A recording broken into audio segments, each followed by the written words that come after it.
The real issue is belief in God. I mean, it seems basic, right? Believe in God. I believe in God. No. Do you really believe in God? If God, in the sense that we think of Him, is there, or would you not be willing to die for Him? How much do you really believe in God? You know, people who practice witchcraft, people who have a background in voodoo and magic arts, when they convert to worshiping God instead of the demons, their faith is unparalleled. Why is that? Because they've seen the dark side. They know the demons exist. They've had first-hand experience of the demons. So, if the demons exist, some say just because the demons exist doesn't mean God exists. Well, the demons definitely exist. Okay, you know, people who live in America don't have any experience with the dark side. But there's a reason why third world countries are so spiritual, because they see things, okay? Things that are not physical. They know there's a spirit realm. But of these demonic entities, they have a father. But that father you would never see, like you can sometimes see the demons. And you would never see a demon unless you have a demonic vessel within your household. That's how people get exposed to these demonic entities. That's how people get possessed. But I'm gonna tell you, there's a God, okay? And when you see that there's a God, not see that there's a God, but when you see that there's a God, your life changes. You start to see people who talk about evolution in a different light. You see them really as just dumb people.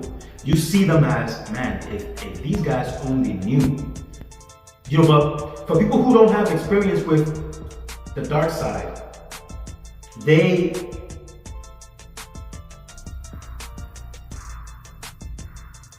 when someone speaks of evolution, they start to second guess. You know, they say, perhaps there isn't a God. Perhaps we did evolve from monkeys. Even though logic tells you we couldn't have evolved from nothing, okay?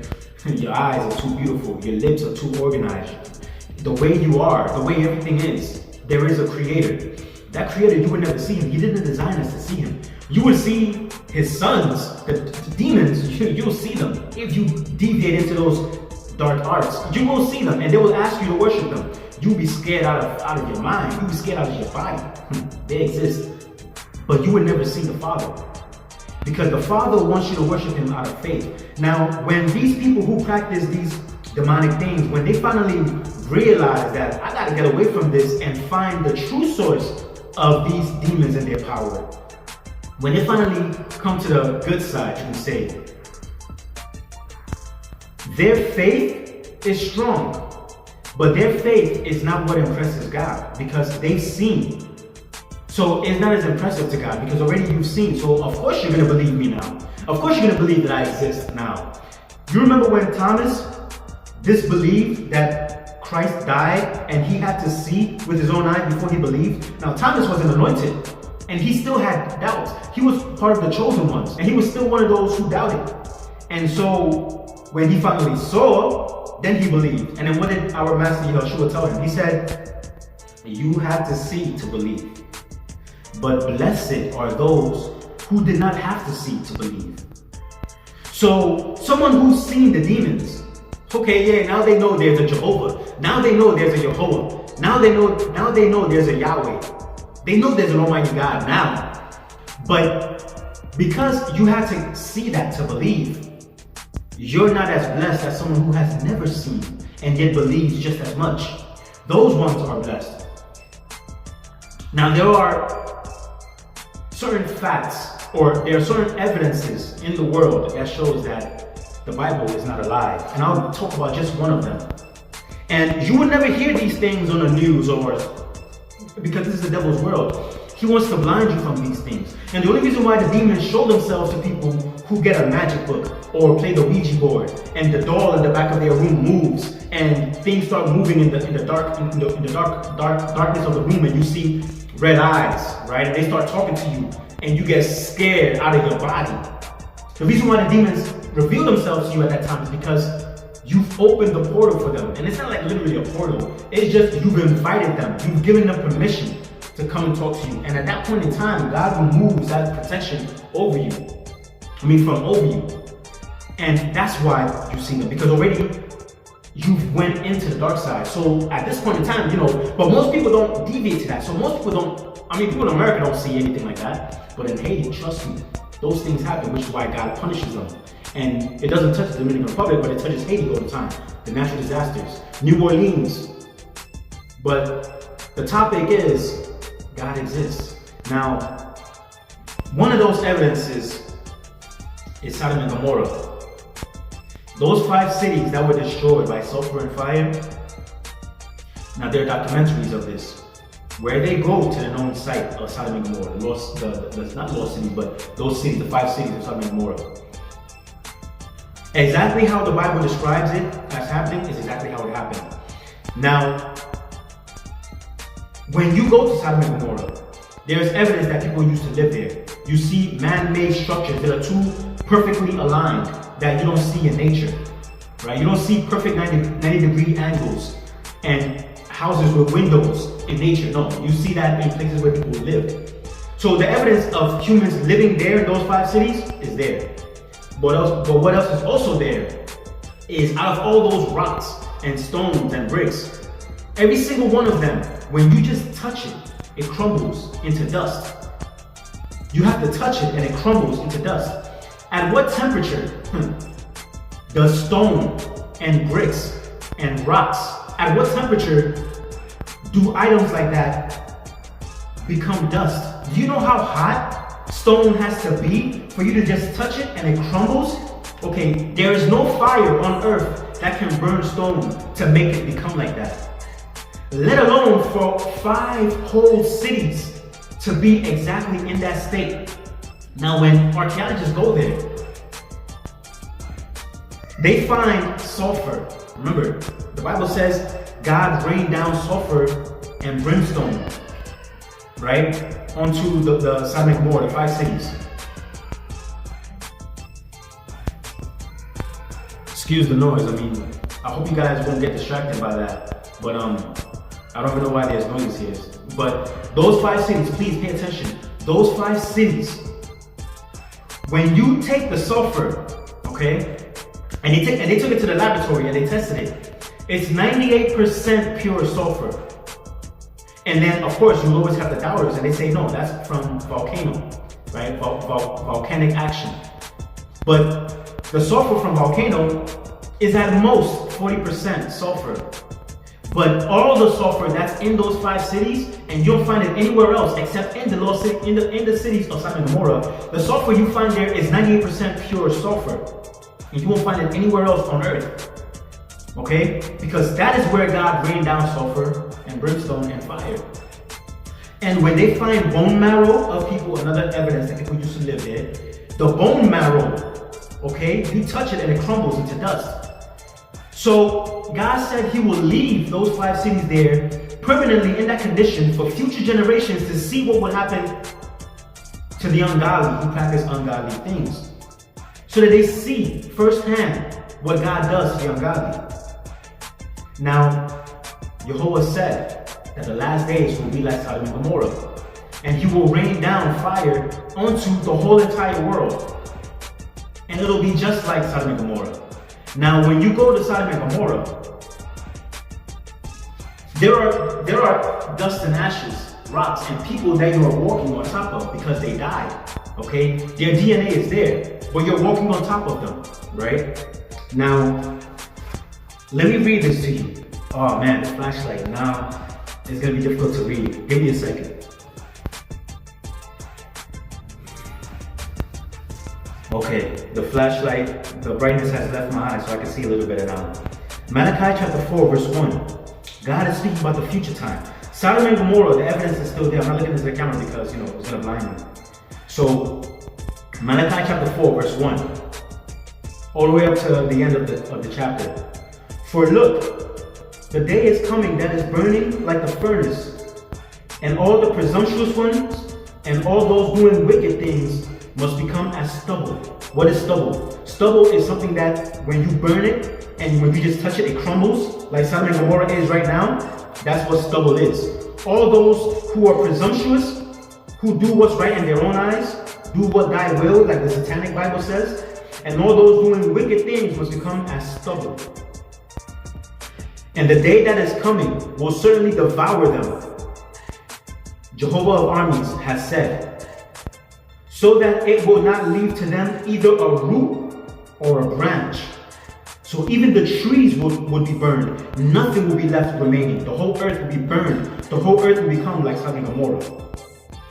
And to you who are in fear of my name, the Sun of Righteousness will certainly shine forth with healing in its wings.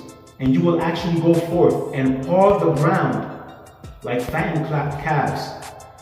And you people will certainly tread down the wicked ones, for they will become as powder under the soles of your feet in the day in which Jehovah acts. Jehovah of armies has said, remember you people, the law of Moses, or the 10 commandments. Remember you people, the law of Moses, my servant, with which I commanded him in Mount Horeb, concerning all Israel, even regulations and judicial decisions. Look, I am sending to you people Elijah the prophet before the coming of the great and fear-inspiring day of Jehovah. So before Armageddon comes, God is going to send Elijah, the 2 prophets. And he must turn the hearts of fathers back towards sons, and the heart of sons back toward fathers, in order that I may come and actually strike the earth with the devoting of it to destruction.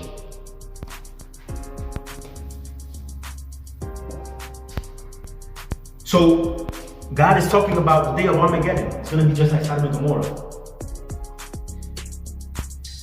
Now, the reason why God is going to send Elijah and the other prophets, so I believe the 2 prophets will be Elijah and Enoch, but I don't know. Or it could be Moses. But the reason why God is going to send them is because he loves us.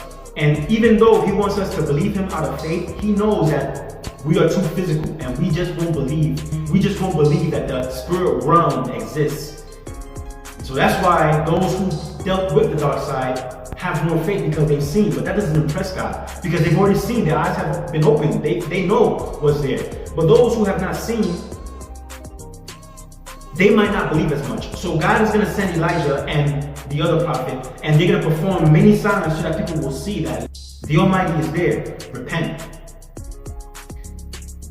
But blessed are those who do not have to see those 2 prophets in the future in order to believe, because you will be the ones that will impress God the most.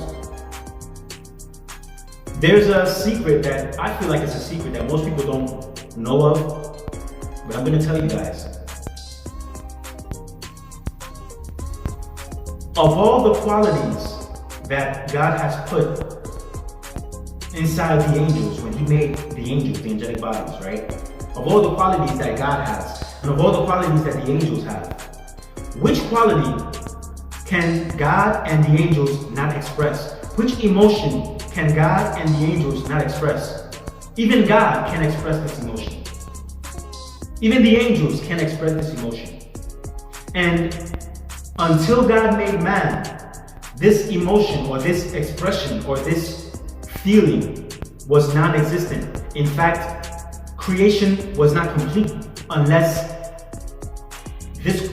man was made and woman was made. Now, what emotion is that? I want you guys to think about it. As a matter of fact, pause the video and think about it, because I don't want you to get the answer right away. Think about this. Is it fear? Now, God doesn't express fear, that's not it. The angels have fear.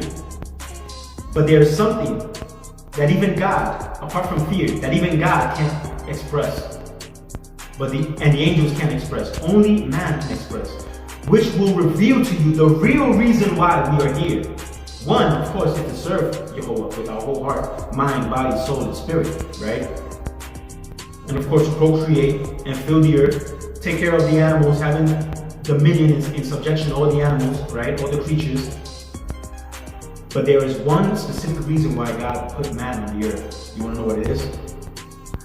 If man was never made, faith could never be expressed. Every other emotion can be expressed, but faith can never be expressed because the angels see God. So they can't express faith because he's there. They see him. Now, when you see the dark side, that's what I'm saying, and you believe in God, that's not going to impress God too much because now you're going to have faith because you see that beings that are not flesh and blood exist. So, of course, you're going to believe now.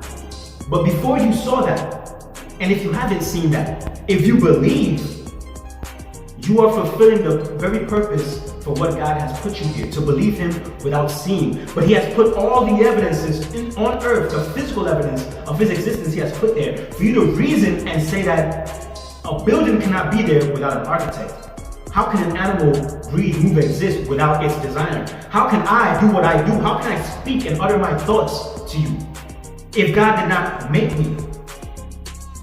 Faith. Without faith, it is impossible to please God well, James said.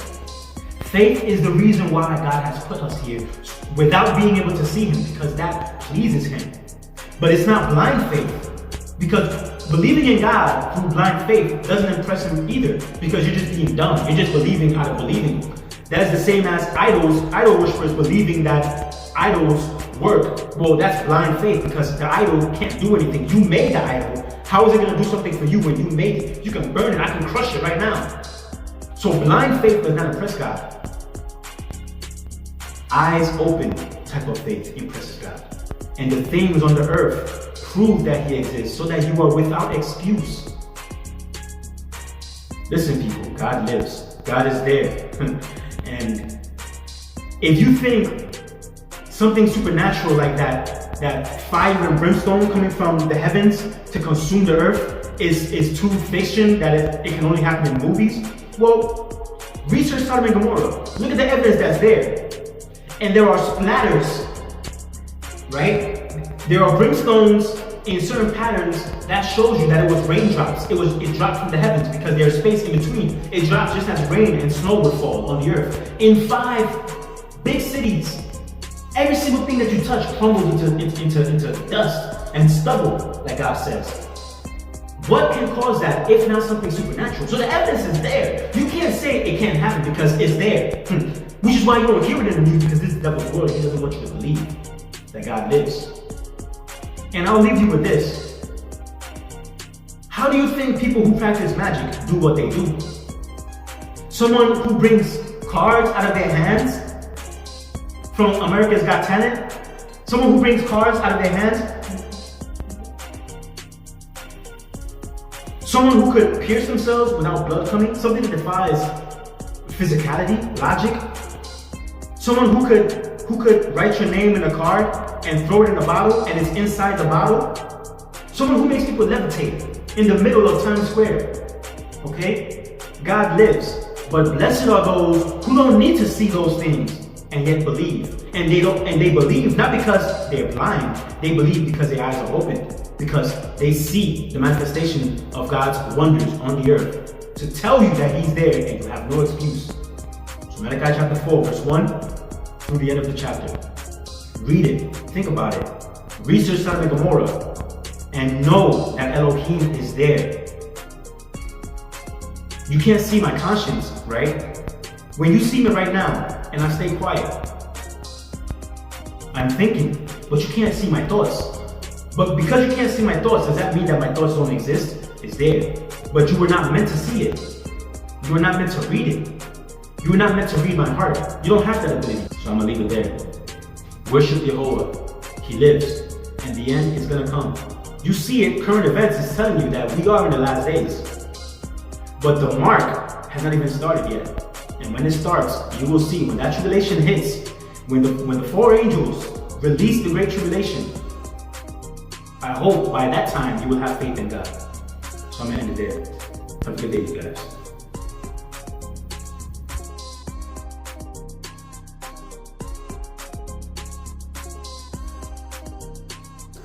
No one has ever seen evolution take place because they say it takes millions of years to happen. Evolution is blind faith. For since the creation of the world, God's invisible qualities, His eternal power and divine nature, have been clearly seen, being understood from what He has made, so that you are without excuse. Romans 1 verse 20. Because you have seen me, you have believed.